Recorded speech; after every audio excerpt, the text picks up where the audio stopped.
balik lagi di podcastnya Love Yourself Indonesia, Kencur, Keluhan dan Curhatan Session 2. Kita udah masuk Session 2 dan episode ketiga. Seperti informasi sebelum-sebelumnya, kalau podcast kita ini bulan Januari kita akan ngebahas semuanya tentang yang namanya mindful. Nah, teman-teman sadar nggak sih kalau misalnya kita tuh udah nyaris 2 tahun pandemi, aduh udah mulai stres gitu ya, udah pengen liburan dengan leluasa, pengen kerja full time di kantor, ketemu teman lama gitu ya, nongkrong-nongkrong bareng dan lain sebagainya. Kayaknya apa ya virus ini tuh mudah-mudahan cepat selesai gitu ya, pandemi ini cepat selesai sehingga kita bisa beraktivitas normal, supaya kita nggak burn out gitu ya karena kelelahan. Dan yang paling penting adalah, gimana ya caranya supaya kita bisa fokus gitu di kala pandemi seperti ini. Kayaknya makin susah banget fokus. Nah, jadi di podcast kali ini kita akan bahas tentang gimana caranya mindful di kala suasana biasa gitu ya, sebelum corona, sama mindfulness di kala pandemi. Emang ada ya bedanya? Nah, di podcast kali ini kita sudah hadir kakak yang paling cantik, Kak Ade Ayu Harisdiana Putri. Hai, Kak Ayu. Assalamualaikum Teh Siva. Halo. Nah, teman-teman semuanya yang dengerin atau nonton podcast kita kali ini ada Mbak Ayu. Mbak Ayu posisinya saat ini di Kalimantan. Jadi kita ada perbedaan waktu. Untuk bukan beda dunia ya Mbak Ayu ya. Untuk kita bukan beda dunia. Cuma beda waktu aja.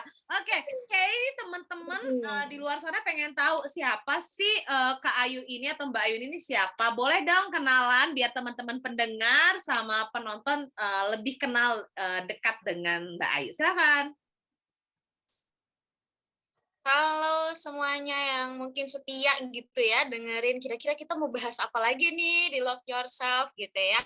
Hari ini kita bahas tentang mindfulness. Perkenalkan, nama saya Ade Ayu Harisdiana Putri. Teman-teman cukup panggil saya Ayu aja. Teman-teman bisa menemukan saya gitu ya berpraktek di Love Yourself Indonesia. Nanti bisa tanya-tanya sama adminnya lewat Instagram bisa. Mana aja bisa sih gitu ya. Nanti akan dibantu untuk mau ikut kegiatan alias apa ataupun mau cari bantuan profesional gitu. Saya domisilinya di Banjarbaru, Kalimantan Selatan.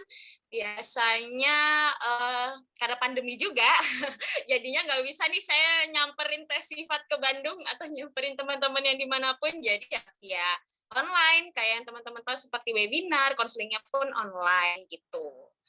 Gitu sih. Oke, jadi ternyata dengan adanya pandemi, yang dulunya nggak mungkin nih dilakukan secara online, kita sekarang bisa lakukan secara online.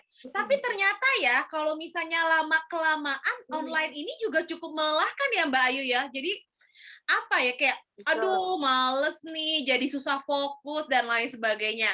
Nah, sebetulnya nih Mbak Ayu di episode 2 episode sebelumnya kita pernah bahas lagi nih sebenarnya si mindfulness ini tuh apa sih? Tapi kayaknya teman-teman perlu tahu juga nih, emang ada ya Mbak Ayu perbedaan antara mindful sama mindfulness atau sebenarnya sama aja sih?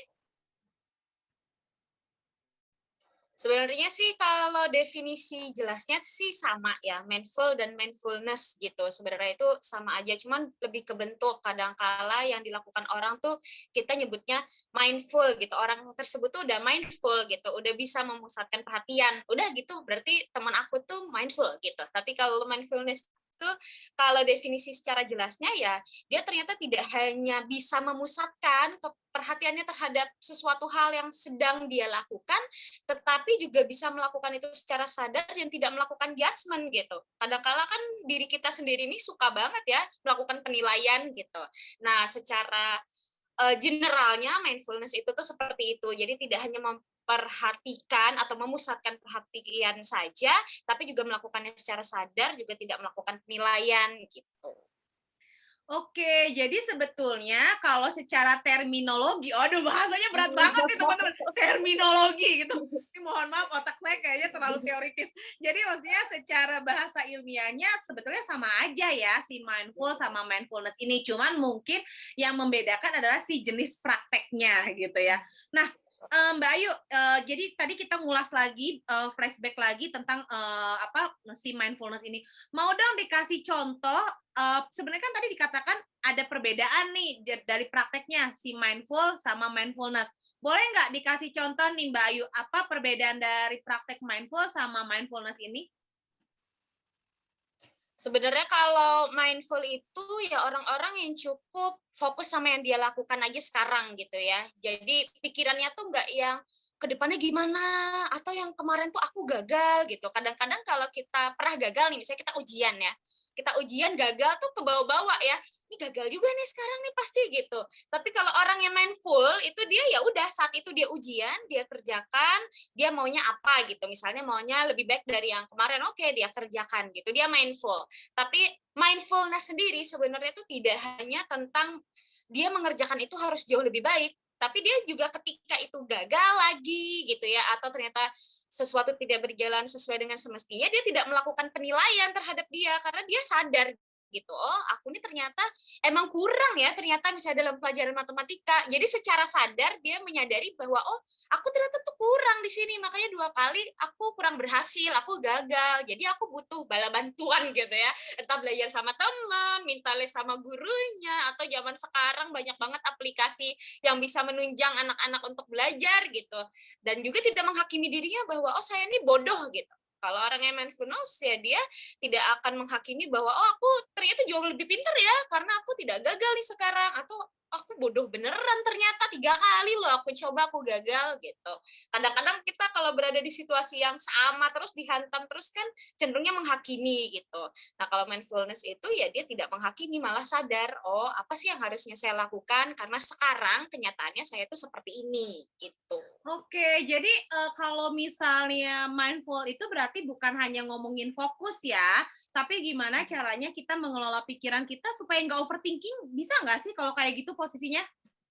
Bisa juga, karena yang dia hadapi yang sekarang aja dulu. Paling dia akan mengingat yang kemarin, entah itu gagal, atau kemarin dia takut, sekarang dia mencoba gitu. Tapi nggak nyampe tuh, kalau misalnya beneran aku gagal, aku harus gimana. Biasanya kan kalau overthinking tuh kayak gitu ya, jadi kita mandek gitu. Nah, dia tuh bener-bener bisa ngerjain, hanya aja tuh ternyata tidak melakukannya dengan bener-bener sadar ketika nanti itu gagal atau berhasil. Lalu apa yang dia lakukan? Menjudgment diri sendiri atau orang lain mungkin ya, malah menyalahkan orang gitu kan, kadang ngajakin main terus sih atau apa sih gitu, jadi kita cenderung menjudgementnya tidak hanya diri sendiri tapi orang lain gitu biasanya sih orang-orang yang mindful. Wah, berarti kalau, secara sederhananya berarti mindful itu adalah now and here, kita hadir saat ini Iya juga ya. betul. Oke, ini cukup menarik Betul, juga betul. ya, Mbak Ayu, terus kalau misalnya mungkin orang teman-teman kita nih yang lagi ngedengerin kita gitu, ngomongnya kayak gini, "Ah, gampang, tetap aja suka kepikiran mantan, oh tetap aja kepikiran belum gajian." Terus sebenarnya apa sih yang bisa kita lakukan secara sederhana supaya bisa mindful? Minimal yang gampang deh, jangan susah-susah. Kayaknya podcast kemarin tuh kalau suruh menikmati makan kerupuk, setiap rasanya, kayaknya berat banget gitu ya. Jadi apa nih yang bisa kita lakukan untuk mindfulness secara mungkin sederhana kali ya? Ya, oke. Sebenarnya itu mudah-mudah gampang tergantung dari individunya masing-masing gitu ya. Saya tuh selalu bilang ini satu aja dulu yang kamu lakukan. Kadang-kala kalau misalnya ada orang konseling tuh pengennya kira-kira apa lagi ya Mbak ya, kira-kira sekalian nih PR-nya gitu. Padahal satu PR aja tuh kadang belum tentu loh bisa dilakukan dengan konsisten gitu. Yang paling pertama nih yang bisa kita lakukan untuk melatih kita untuk bisa here and now itu adalah menentukan langkah atau tujuan terdekat. Jarang orang tuh punya tujuan terdekat, tujuan dia tuh jauh gitu ya, pengen kaya, nanti aku mau menikah, nanti aku mau naik jabatan. Jauh banget, yang besok aja. Mau apa? Setelah selesai ini udah malam, udah mau tutup buku hari itu, besok tuh mau ngapain gitu. Saya besok datang ke kampus gitu ya. Oke, aku akan jadi pengajar yang seperti apa hari ini karena kemarin aku banyak marahnya karena nilai siswa ternyata jelek, misalnya kayak gitu. Atau yang mahasiswa datang ke kampus besok apa yang mau ditingkatkan. Aku mau senang, senangnya terserah mau apa. Senangnya misalnya aku kurang suka sama pelajarannya, tapi nanti pulang itu aku mau makan-makan sama teman. itu tetap aja here and now, dia tetap akan ada di situ, tapi dia punya tujuan yang membuat dia senang. Kadangkala orang tuh dipaksa untuk melakukan sesuatu, udah kepaksa gitu ya ngerjain sesuatu, nggak senang juga. Akhirnya tadi, aduh mumet banget, nggak bisa, nggak ada tuh here and now tuh. Aku udah hadepin tetap aja hari-harinya sedih gitu. Padahal itu dia nggak punya tujuan. Kalau kata orang mah hidupnya dijalanin aja gitu kan, ngalir aja seperti air gitu. Kalau kita ya Teh ya manusia dikasih bekal, akal gitu ya, yang berbeda mungkin kalau kucing hidupnya memang jalanin aja gitu ya. Ya makan, tidur, kadang dirawat, kadang dia hidup di jalan bisa. Lah kita kan dikasih akal lebih, berarti kita harus juga punya planning yang bagus kalau kita mau mendapatkan sesuatu. Cenderungnya seseorang tuh ada di zona nyaman itu, ya tiap hari kayak gini-gini aja kok, jadi nggak ada planningnya. Akhirnya untuk nyampe ke mindful tuh jauh. Bagaimana dia mau sadar, bagaimana dia hadir, itu tuh tidak bisa termanage dengan baik gitu, karena nggak punya tujuan dalam waktu yang deket aja. Cenderungnya orang itu tujuannya jauh-jauh gitu, maunya tuh yang melangkahi beberapa hal dulu, pengennya lulus dengan ini, padahal ya ini masih semester berapa misalnya, ya apa dong yang mau kamu lakukan? Itu dulu, itu udah yang paling simpel, tapi bisa nggak sebenarnya diterapin? Gitu.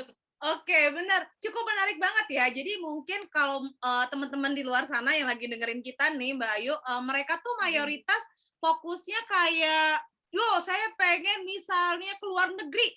Tapi ya nanti dulu, besok paspornya udah ada belum? Minimal Iya, punya paspornya dulu. Jadi kayak udah nyari tiket, paspornya belum ada gitu. Dan juga betul salah gitu. ya, dan juga salah ketika memikirkan bahwa ya udahlah, hidup kan kata kata Mbak Ayu dijalanin aja. Iya, dijalanin aja, tapi harus punya tujuan. Nah, mungkin itu Betul. yang mengakibatkan, seseorang bisa gagal, dalam menjalani proses mindful itu sendiri ya, Mbak Ayu ya? Betul, Nah, betul, ya. jadi apa aja sih selain nggak boleh ngomong, "Ya udahlah jalanin aja," tapi tetap punya tujuan, atau jangan terlalu mimpi terlalu jauh, punya mimpi harus punya, tapi tahapan-tahapan mencapai mimpinya itu juga harus clear. Nah, salah satunya justru yang membuat seseorang gagal untuk mindful adalah, dia terlalu ngawang, tapi nggak hadir di hari itu dan nggak punya tujuan, karena ya udah jalanin aja. Nah, apalagi sih kira-kira yang bisa membuat mindful itu gagal lagi nih, Mbak Ayu kira-kira? Biasanya juga terlalu keras sama diri sendiri ya, gitu. Ya muluk-muluk kayak tadi, "Oh pengennya aku keluar negeri," ya udah berusaha sekeras-kerasnya, terus akhirnya kalau orang punya motivasi tuh Teh, motivasinya tuh tingginya, "Aku mau," tapi kan lama-lama capek ya, ngejar terus gitu biar bisa dapat visa, biar bisa dapat uang beliin oleh-oleh, biar bisa dapat uang buat bla bla bla. Capek, lama-lama kan turun dia, merosot. Akhirnya itu karena ya terlalu keras sama diri sendiri karena nggak dikasih jeda, waktunya istirahat dia pakai, misalnya waktunya dia harusnya jeda untuk tidur, dia nggak bisa tidur dengan nyaman karena banyak yang difikirkan. Makan, ya udah nggak bisa dinikmati juga, jangankan sambil main HP, ya makannya yang penting perutnya kenyang, habis itu dia melakukan hal yang lain agar bisa nih tadi mencapai tujuan yang tadi gitu ya, yang kayak keluar negeri atau tujuan apa. Jadi terlalu keras biasanya sama diri sendiri, sama itu udah jadi bentuk zona nyaman ya. Zona nyaman tuh sama aja kayak main HP terlalu berlebihan ya zaman sekarang ya, lebih dari 12 jam gitu.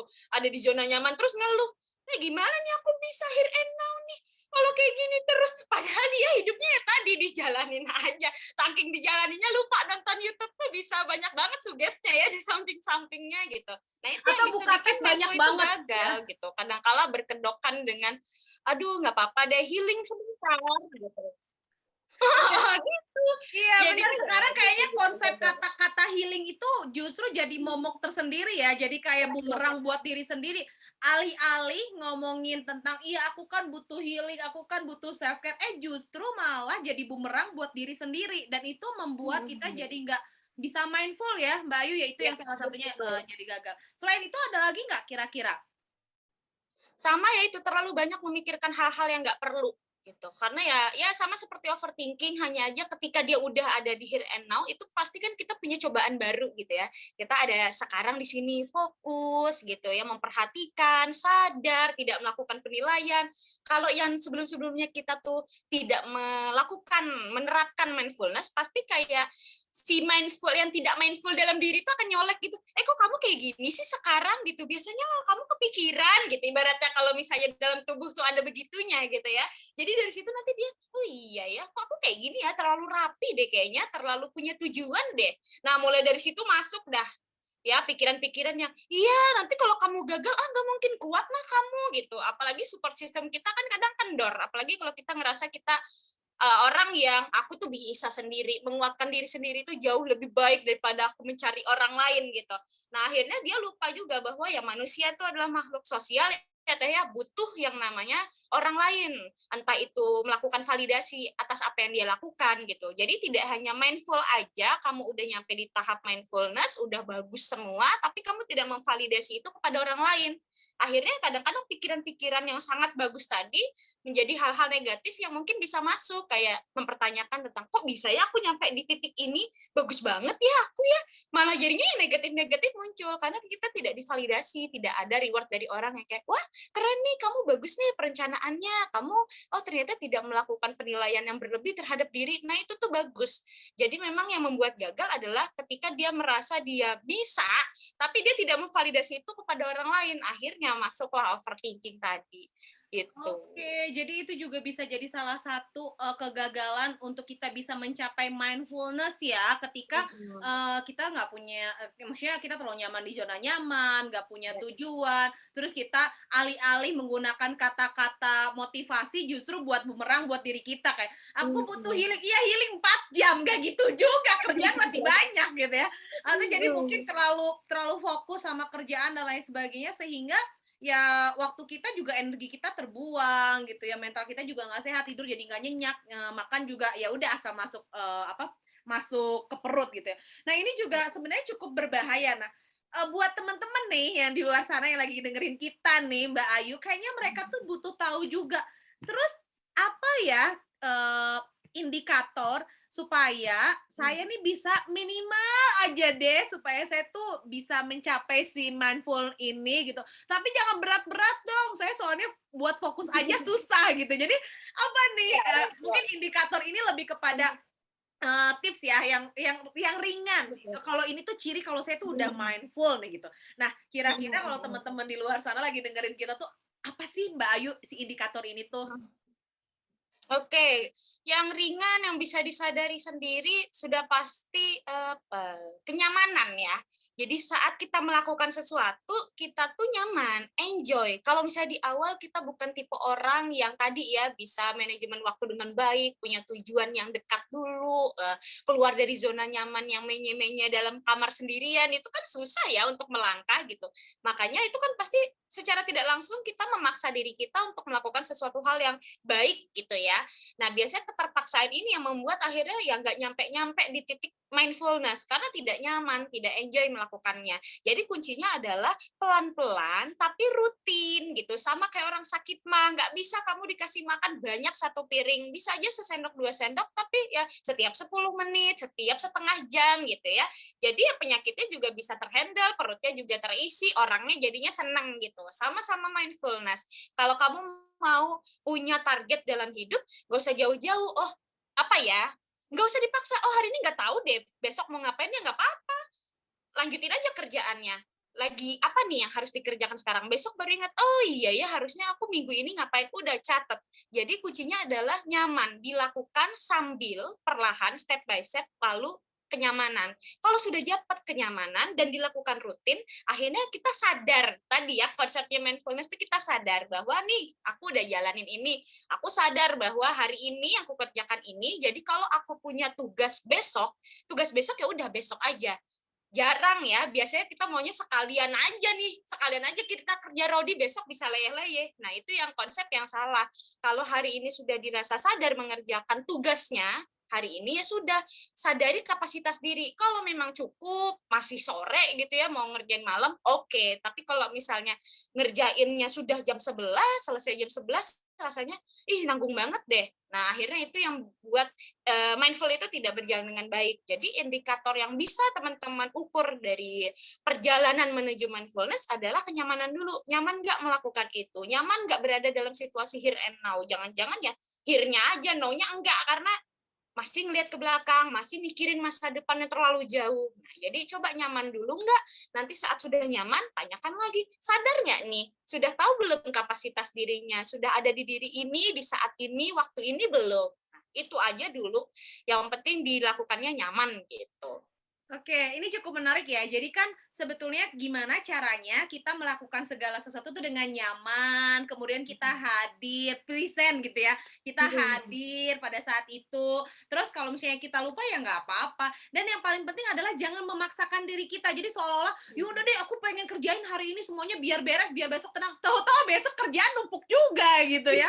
Jadi jadi Aja. itu yang buat nggak nyaman. Nah, ini pun sering terjadi, bukan mungkin aku juga merasakannya, teman-teman di luar sana juga merasakannya. Nah, ketika pandemi datang nih Mbak Ayu, ketika pandemi datang, apalagi aku tuh nyaman banget beraktivitas di luar 24 jam gitu ya, ketemu banyak orang, tiba-tiba jeng jeng karantina, jeng jeng gabol, semua dilakukan di rumah. Awal-awal tuh stres banget gitu ya. Sama tadi tidur jadi nggak nyenyak, perasaan khawatir, jadi overthinking dan lain sebagainya. Nah, mungkin awal-awal tuh kita sadar bahwa di tahun 2020 tuh mulai banget kesehatan mental langsung naik gitu ya, langsung booming gitu ya, langsung ramai di mana-mana platformnya. Nah, yang cukup menarik adalah pandemi kok nggak selesai-selesai ya udah 2021. Aduh, ini mau 2022, bulan April nih kita pandemi kayaknya udah mau 2 tahun pas. Nah, kalau kayak gini kan kita udah mulai kelelahan, kemudian juga mental juga naik turunnya cepet banget gitu ya, jadi cepet marah, boro-boro mau mengaplikasikan here and now gitu yang tadi. Kalau konsep tadi kayaknya enak lah karena kita kan ada support system di luar sana. Sekarang support system kita laptop, handphone gitu karena aktivitas keluarnya jarang. Nah, menurut Mbak Ayu sendiri, gimana sih caranya membangun si mindfulness ini di kala pandemi? Maksudnya di saat pandemi seperti ini tuh gimana ya cara membangun mindful yang cukup mudah? Karena kan kita bosen ya kayaknya online lagi, Zoom lagi gitu. Kayak aduh bosen banget nih gitu. Boro-boro bisa mindful. Nah, ini gimana nih? Karena kita nggak pernah tahu kita akan benar-benar normalnya tuh sampai kapan gitu ya. Nah, kira-kira gimana Mbak Hmm. Ayu? Ya, yang pertama kurang lebih kayak tadi juga sih, berikan planning, tapi planningnya tuh lebih ke karena kita tahu kita melakukan sesuatu hal yang monoton ya. Yang pertama-tama kita suka Zoom, Google Meet, karena nggak pernah dilakukan. Libur sekolah, libur kerja, WFH gitu ya. Rasanya enak banget, tapi lama-lama pasti kan bosen juga, jenuh juga. Makanya beri planning gitu. Itulah pentingnya dari pagi sampai sore kita harus punya planning gitu ya. Minimal yang nggak usah banyak-banyak yang per jam kita punya planning. Enggak lah, dibagi 3 aja lah, pagi ngapain, siang ngapain, sore ngapain gitu. Itu tuh buat apa kayak gitu? Biar nggak monoton gitu. Sekarang kita adalah manusia yang sangat suka memegang gadget gitu ya. Di dalam gadget kita banyak banget aplikasi. Ada aplikasi baru yang bisa atau kita menemukan banyak orang bermusik, berjoget gitu ya di dalam situ gitu. Nah, cobalah pakai aplikasi itu untuk melihat aktivitas menarik yang kadang-kala itu aplikasi bukan hanya untuk joget-joget aja, bisa untuk mengasah skill kalian gitu ya. Misalnya yang suka nyanyi, di situ ada juga nih misalnya khusus untuk yang ngikut nyanyi-nyanyi bisa apa. Nah, itu saat me time-nya tadi, yang bilangnya tadi healing, itu dilakukan sekalian. Jangan yang healingnya tuh mau nontonnya 10 jam, habis itu ya mumet ya, capek juga matanya ya. Jangan ke 10 jam, 4 jam kayak Teh Sifat tadi, capek juga, apalagi tontonannya layangan putus gitu ya Teh ya. Oke, baik, layangan putus. Oke. Oke, adik-adik yang nonton ini jangan nonton layangan putus ya, itu film apa, drama series dewasa. Iya, bahaya gitu. Nah, tergantung juga dengan apa yang kita lakukan. Makanya self care, self healing itu tuh tidak melulu tentang menonton lalu apa aja terserah aja, enggak. Apalagi pandemi, kuncinya adalah kalian tuh melakukan segala sesuatu tuh monoton. Jadi gimana mau mindfulness kalau yang kalian pilih adalah tidak ada tujuannya tadi, tidak berplanning juga hidupnya. Jadi ya terus akan gitu monoton. Enak 1 hari 2 hari enak banget nih nonton YouTube aja terus, main Instagram aja. Hari ketiga udah mulai bosen gitu. Makanya coba dibagi aja dulu dari 3 besar gitu ya. Jadi pagi ngapain, siang ngapain, sore ngapain, lalu lakukanlah aktivitas yang membuat teman-teman itu bergerak. Itu penting banget. Karena kadang kalau mindfulness tuh hanya misalnya dianggap sebagai sebuah meditasi aja, duduk marem kayak oke, tarik nafas, hembuskan, nggak tenang-tenang gitu, Malah malah makin mumet ya, malah makin mumet. itu dia makanya untuk menyikapinya mental health di saat pandemi karena kita nggak pernah tahu ya kapan berakhirnya ya karena kayak Teteh tadi nggak kerasa loh 2 tahun gitu.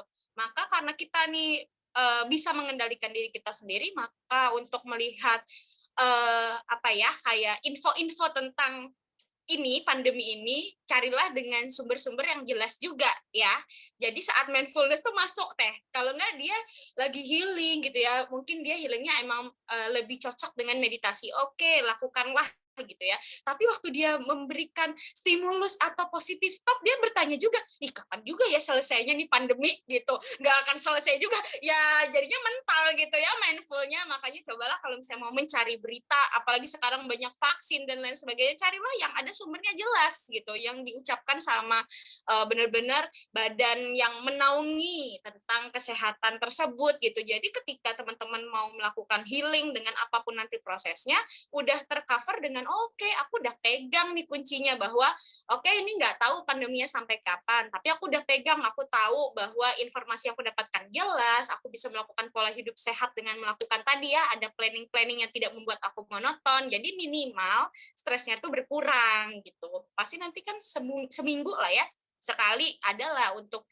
ngobrol sama keluarga yang lebih lama atau makan keluar kan sudah tidak seketat dulu. Jadi anggaplah yang makan keluar itulah yang kita sebut dengan healingnya kita karena tidak berada di kamar yang ketemu tembok lagi ibaratnya kan gitu. Jadi gantilah, jangan nonton dengerin lagu itu selalu dikatakan healing atau self care gitu. Tapi justru kita butuh ya bersosialisasi, ketemu dengan orang juga. Tapi tetap ya teman-teman yang perlu diingat adalah menjaga protokol kesehatan, jaga jarak juga paling penting, jangan terlalu apa ya, seneng, oh iya kan healing harus ketemu orang ya, nggak gitu juga. Tetap ya ada prosedurnya karena kita masih di masa pandemi. Nah, jadi teman-teman tadi yang disampaikan sama Mbak Ayu bahwa sebenarnya teman-teman harus hadir, planningnya jangan kepanjangan, jangan kejauhan, minimal Ya. teman-teman tuh memang sih kebanyakan mungkin rata-rata mayoritas orang tuh pengennya jangka panjang tapi lupa untuk mengerjakan jangka-jangka pendek yang ada di sekitarnya. Minimal malam ini deh kalian mau makan apa? Ya baru pas lapar Iya. nyari-nyari makanan gitu ya. Baru pas lapar nyari-nyari makanan. Atau jangan deh kalian mengatasnamakan kata-kata healing tapi konsepnya malah jadi salah. Misalnya nonton 10 jam dengerin musik, terus ujung-ujungnya stres, kepikiran lagi dan lain sebagainya. Nah, itulah yang mengakibatkan mental teman-teman di kala pandemi itu nggak growth gitu ya, malah jadi down. Karena kenapa ya? Bisa jadi nanti muncul overthinking gitu, jadi makin anxiety dan lain sebagainya. Apalagi kalau udah lihat media sosial, saking sering lihat media sosialnya jadi apa? Bisa orang-orang jadi ngerasa insecure. Nah, itu yang mungkin dirasakan sama beberapa orang. Oke, teman-teman ini cukup menarik banget ya pembahasan tentang apa sih mindful di hari biasa dengan mindful di kala pandemi. Nah, teman-teman, ini adalah podcast terakhir mengenai mindful karena kita sudah 3 tema yang kita bahas tentang mindful di bulan Januari ini, dan bulan depan tuh kita ada temanya, coba saya cari contekannya dulu ya. Contekannya adalah bulan depan kita akan bahas tentang self awareness. Jadi semua bahasan-bahasan tentang self awareness akan kita bahas di bulan depan. Nah, teman-teman jangan lupa pastikan teman-teman know and hear ya, jangan know aja tapi nggak hear gitu ya. Present, hadir pada saat itu juga. Jangan kebablasan dengan konsep kata healing. Dan yang paling penting adalah teman-teman harus nyaman mengerjakannya. Nah, Mbak Ayu, nggak kerasa nih kita udah selesai sesi podcast kita di hari ini gitu. Tapi sebelum diakhiri, Mbak Ayu boleh dong kasih closing statement atau motivasi nih buat teman-teman di luar sana supaya bisa menjalankan mindful dengan perasaan senang, nyaman, dan bahagia. Itu kayak gimana sih, Mbak Ayu? Oke, yang pertama tadi udah jelas ya harus dengan nyaman, berarti kita juga melatih pikiran kita untuk tidak kebablasan memikirkan hal-hal yang tidak perlu, terus juga kita bisa kendalikan diri kita kita kalau kita tuh bisa, yakinkan dulu kalau kita bisa. Kalau kita memang tidak bisa dan membutuhkan validasi dari orang lain, jangan ragu banget untuk datangi teman atau mungkin ahlinya. Zaman sekarang kalau teman-teman bilang memakai sosmed itu memudahkan, sama juga ketika teman-teman mencari bantuan dari profesional. Dari yang harganya selangit sampai yang membumi gitu ya, ada. Salah satunya di LES bisa ketemu saya dan teman-teman saya. Kok jadi promosi? Gitu ya. Jadi teman-teman kalau misalnya butuh bantuan profesional, aduh aku tuh nggak punya banget nih teman yang diajak curhat. Psikolognya LS bisa banget diajak curhat. Jadi harga semangkok bakso bisa lah buat semangkok ilmu dan semangkok healing buat dirinya. Kayak gitu. Kita Healing ya jadinya. Healingnya nggak usah jauh-jauh ke kafe, foto minuman mahal gitu ya, sama kita online tapi dapet. Nah gitu. Banget. Oke, sip. Thank you banget nih Mbak Ayu. Jadi teman-teman jangan lupa follow akun Instagramnya Love Yourself Indonesia untuk informasi terupdate tentang psikoedukasi yang kita informasikan. Di website juga di www.loveyourselfindonesia.com, dan podcast ini bisa teman-teman saksikan di YouTube-nya Love Yourself Indonesia dan di Spotify. Kalian cukup ketik kencur atau Love Yourself Indonesia, nanti langsung muncul podcastnya kita. Terima kasih banget Mbak Ayu, selamat menikmati hari, selamat nyaman dan selamat mindfulness. Terima kasih teman-teman semua, bye.